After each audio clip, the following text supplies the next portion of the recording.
Here I have Samsung Galaxy M01 Core, and today I'm going to show you how to enable camera timer on this device. So firstly, let's open camera, and here you have the 5 buttons at the upper bar, and the middle one of them is the timer. You can set it on 2, on 5, or on 10 seconds. So let's set it on 5 and try to make a photo.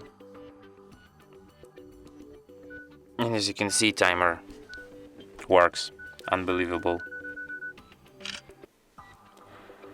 And that's it. Thanks for watching. If you find this tutorial useful, don't forget to hit that like button and subscribe to our channel.